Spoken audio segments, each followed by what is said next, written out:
Bwetwogera kati tulina omukyala Maria Muwangadya era ng'ono avuddeyo ku nsonga za Eddie Mutwe n'ebigenda mu maaso nga biwandiikibwa ku mitimbagano egy'enjawulo nga gitegeeza nti Omukulu Muhoozi Kainerugaba byawandiise ku kubulawo kwa muganda waffe era kwa mukwano gwaffe omukulu Eddie Mutwe tebisaanidde era avumiridde ekikola kino omukulu kyagenze mu maaso n'okuba nga ayisa ku mutimbagano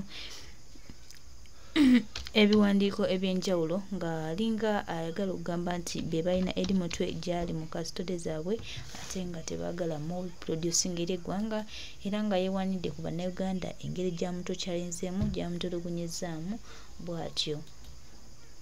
N'asuubiza ne President Kyagulanyi Ssentamu Robert Bobo nti essaawa yonna naye agenda kuba amukwatako. Twongera obajjukiza n'obategeeza baganda baffe nti bano abantu ne babikola kutulumya, babikola kutulowooza nti tulina kiddako, babikola kumalamu bantu maanyi naye nabo kabajjuutuse kye tuyinza obbagamba. Kiyinza obbagamba nti ebikolobero eby'amaanyi bye bakoze ku bannayuganda bye batukozeeko effujjo ery'enjawulo nabo ssaawa yonna bagenda kuba balirozaako.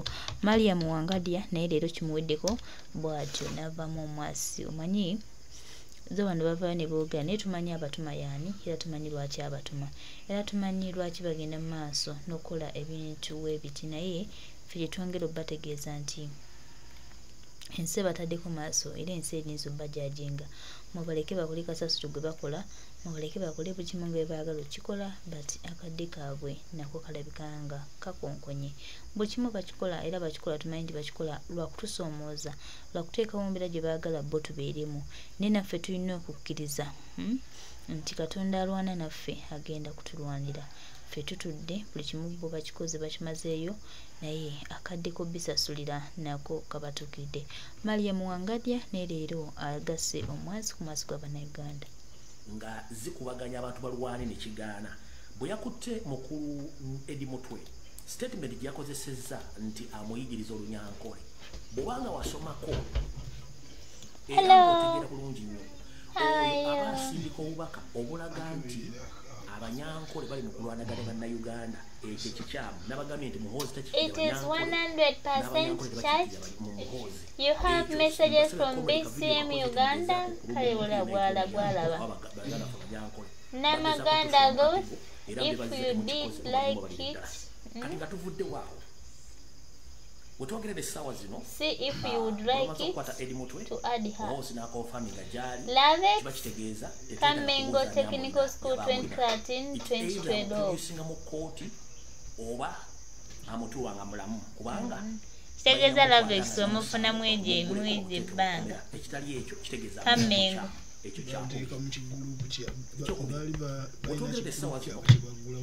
naye nakulako gamba osomerako e Kamengo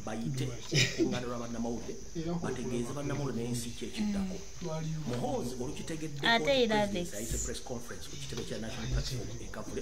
Muhoozi alagidde amagye alagidde poliisi okusalako ekitebe kya National Platform ekavule baleme kuteekawo olukuŋŋaana kubanga abali tamanyi obubaka ki President bwagenda sindika mu bantu. Era twogera essaawa zino ekitebe kya National Platform kisiringiddwa off tebakkiriza muntu yenna ayingira oba atambula kugenda kumanya biki bigenda. So press conference teriiwo. Kiki ekiddako ngenda kusaba Mr. President wonna wooli otuyambe nga bulijjo. Mr. President ngenda kusaba nga bulijjo otuyambe nga bulijjo okwata essimu yo ey'omu ngalo ya buyonjo ogende ku kibanja kyo ekya Facebook oba ekya TikTok. Message gyobadde oginottuwa ku platform gyobadde oginottuwa ku kitebe kya National Platform ogiyise ku mutimbagano gwo recording ffe tugisaasanya ensi yonna mu butambi butambula abantu bategeere kubanga ekintu Muhoozi kyakola kiri technical kubanga akyagala bw'ati apulaninga okukwata security team yo yonna tutuuka okgenda mu kalulu nga tolina muntu akola ki akuliko. Kino akikola mbwayagala kuwikeninga n'okuwikeninga bannayuganda. Nakibasomeseza ne banga tebakiyita psychological warfare. Psychological warfare omuntu asobola okukola ekintu oba asobola okukola ekintu ne kikuleetera okubeera emotional n'omenyeka mu mutima n'okaaba olwo yaba akuwangudde nkiddamu. Muhoozi kyeyakoze bakiyita psychological warfare. Bwakwata Eddie Mutuba comrade yenna n'amutuusako ebikolobero bamutuusizaako, gwe wenna awulira nga kikutteko n'okaaba, n'owulira nga onyiikidde omutima gukuluma, wasuze okukutana, toyagala okaaba, toyagala kukaaba onyiize, toyagala kunyiiga. Ye technically, psychologically aba amaze okusikowalinga kubanga abakubye ekyo kyesaagadde mu gwemu. Kati ekyo bwe yamaze okikola, era yenna eyafunye obusungu ng'abuuza kiki tuzaako batukoze otya abantu bano bajja mu gavumenti oba bajja mu buyinza, gw'ate oba wabuusa akakodi ako aka psychological warfare, kitegeeza nti gw'oli strong enough to liberate that nation. Gwe wenna eyakaabye ng'olaba ekifaananyi kya Eddie Mutwe, gwe yenna eyakaabye nga batulugunyiza Eddie Mutwe, kitegeeza nti wagudde mu kakodyo ka Muhoozi ke yabadde ayagala. Eyo si gye tulaga yewa. Mr. President wonna woli njagala kutegeeza oba oli mumaka go oli luddawa, njagala kutegeeza okusinziira ku label sources zenfunye olwaliro essaawa zino, DDG General Drinking General aplaninga okulumba amaka ga comrade Eddie Mutwe, abaagala kuplantingayo engoye ez'amagye saako n'emmundu, oba n'abo mikwano gya Eddie Mutwe nabo babalumbe bateekemu ebintu ebyekikolwa ng'ebyo, bajja bikozesa nga ebyo obujulizi mu kooti okuteeka ku Eddie Mutwe emisango gy'obutujju oba egy'okusangibwa n'ebikozesebwa by'amagye ng'ate ye civilian wa bulijjo. Mr. President Kuloopera, Dere Drinking General saako n'akabinja ak'abamafia bali mu poliisi bagendagenda maka ga Eddie Mutwe saako agaabo mikwano gye abali cross aba muli okumpi, baplantingeyo emmundu oba masasi saako n'engoye ez'amagye. Then kino bakikozese ng'obujulizi okuteeka omusango Eddie Mutwe bamusanze n'engoye z'amagye oba basasi oba emmundu n'emikwano gye abali cross, then omuguleko omusango gw'okusangibwa mu bumenyi bw'amateeka n'ebyokulwanyisa by'amagye. Ekyo bagenda kikola. Ekyo kimu. Ekyokubiri, Mr. President,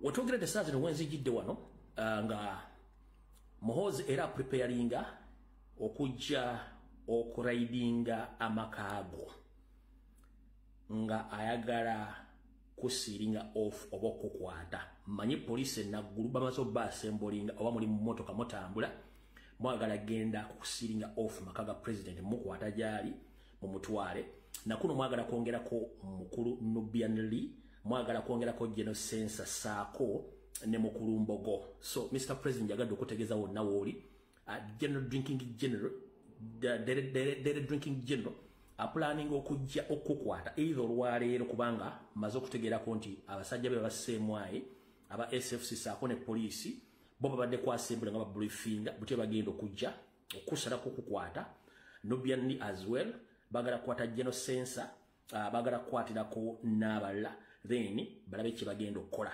Olw'ensonga nti badde baagala okututwala mu trap yaabwe yeeruwa. Akaluba katya kye kisooka. Ekyokubiri, baagala kulaba bannayuganda obunyivu bwa mu buli luddawa. Muhoozi alina ttiimu ye ya SFC gy'ayagala bateekinge overpower nga tebayise mu kalulu. Kati aba ayagala akole ekikolwa mu kigwemu ye ateekinge over ng'akozesa kodita ky'ayagala okupulaninga essaawa zino. Naye njagala bajjukiza ekintu kyonna ekigenda okujja mu Uganda kyekijja okudetermininga future ya Uganda. Nkiddamu ekintu kyonna ekigenda okujja mu Uganda kyekigenda okudetermininga future ya Uganda mu by'obufuzi. So Mr. President, whenever you are, Mr. Nubian Lee, General Sensa, Mr. Mbogo, whenever you are, get to know that Muhoozi Kainerugaba, he had instructed SFC, CMY, police as well to come over to arrest you or to kidnap you so that he can see or witness what level of love or support people they have towards you, because for himself, he wants to take power via coup d'etat. The moment the people come out to demonstrate, for him, he will lose that opportunity to take over power. But currently, he wants to arrest Bobby Wine or Mr. President, Nubian Lee, and the others to see the public reaction. Akakodyo kalimo. Olw'ensonga, nga bwe mbagaye mu kavidiyo kali kenkozi nga badde mu t-shirt ya pink. Abatajire mu demo girabe ku YouTube ne ku Facebook. Ye kyayagala nti akwate Eddie Mutwe n'abalala before nga tanakwata president alabe reaction ya public. Bwamala ofuna reaction ya public, then abantu batu bafuddeeyo ekiddako next step mbwakwate president wa Robert Kyagulanyi Ssentamu amuteekeyo alabe reaction y'abantu bwe batavaayo ku demonstrating aba amaze okuscoringa nti asobola okukwata Kyagulanyi n'amuteeka gy'amuteeka nga bannayuganda tebavuddeyo kola kibakoze ye kimu kye baakole Tanzania, the same tactics they use in Tanzania okwata leader of opposition oba opposition leader wa Tanzania bamuteeka mu komera n'ekibiina ne bakiwera ne basigala nga bali active ng'ensi etambula bulungi katono kya plan nga kyagala okukola Muhoozi naye omusajja ono okumanya musiru na kino jala kibagambe obudde bukyali ekikolwa kye yakoze ogamba nti alina Eddie Mutwe jonna badde nfunye sources zange okuva mu balaksi eyekatabisaako waliwo balaksi eriggaluga banyabo ne bassebo njala bategeeza mu balaksi za Muhoozi za controlling okuli eggaluga n'eyekatabi ekiri eri Katonda yekkandoza yabeera basigadde bonna mizimu okusinzira ku sources zange ogenda okuyingira ku gate ng'owulira omusaayi guunya waliwo flat eri mu balaksi y'eggaluga eyo wali balaksi ye ogenda okutuuka flat ye mwanda mu basement bateekamu abantu basula bakuba emiranga bakuba abafudde ne bato basula mu Lake Victoria bano baba disposing baagala ng'omuvubuka oyo atudde ku flat ne bali mu kunywa sigara bali mu kunyumira kibali mu kukola. These are torture chambers, are not barracks. Muhoozi is using different SFC barracks to torture and to kill indigenous Ugandans. As we speak right now, the leader of the security team of Robert Kyagulanyi Ssentamu, our president, he was kidnapped a few days back, but now Muhoozi confirmed that he's the one holding Eddie Mutwe. But unfortunately, what he did is against all the odds across the world, including the local laws and international laws, whereby he exposed the nakedness of Comrade Eddie Mutwe, which is not allowed in all international laws. Those who have just came to know politics in Uganda right now, Muhoozi and his father, they have a tendency of kidnapping political prisoners, more especially foot soldiers who affiliated to National Platform, and he tortured them and he sodomized them to the extent that he records them on the open, he records them, then he keeps those videos in his custody, and after there, he released those people to the public with the message that if you go against the orders which he had instructed you when he releases you, he will release those videos to ashame you in public as well in your family. Kati mwenna njagala mutegeere message ensindise eno. Muhoozi okuva n'agamba nti yakutte Eddie Mutwe amulira mu basement ye. Era n'ataaka ekifaananyi kyatadde kyabadde half. Mu mateeka ga Uganda tekikkirizibwa kukwata musibe n'omulikodinga. Bakutte Eddie Mutwe ne bamugyamu engoye nga bamukubye ne bamulikodinga. Just ekyo ekifaananyi kye mwalabye bakoze screenshot ya video ne bakyeditinga ne bakikolako half. Ne bamukubye ndowooza kyesinza confirming naye nga ate kituufu bandibanga bamusodomayizinze. Kati video bazirina era baziterese just to humiliate him bwe baba baagalidde wonna. Naye ekikola kye bakoze kimenya mateeka kino tebakikoze ku Eddie Mutwe yekka, bakikoze ku basibe bonna aba National Platform. Ng'oyagala okutegeera nti balina video era bazikoze bazirina, kino ekintu kimenya amateeka g'ensi yonna. Kino ekifaananyi kati kikulagira va ku kiri ekyasoose okufuluma, kino ekifaananyi kikulagira ddala ekifaananyi kituufu nti bano baadde bamulikodinze ku video. Okira bulungi nnyo ng'ali bwerere bute ebyo biyigo. Ekyo ekifaananyi kikulaga kuba kati wuuno yenna ali bwe bamukubye ndowooza omulaba yenna ableedinga. Yenna omulaba ableedinga. Okitegeera?